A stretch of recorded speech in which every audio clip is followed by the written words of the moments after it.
Hello friends on the Weller channel. Today I will show you how to install download maps in OSU. So I opened OSU and then I need to find some kind of card.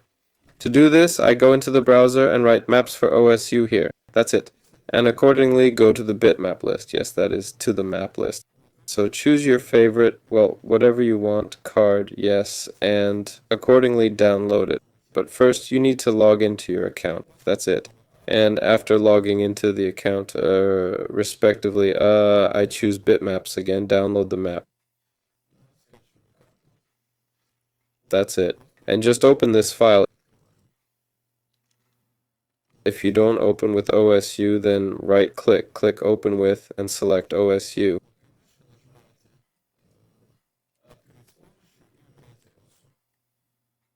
That's it.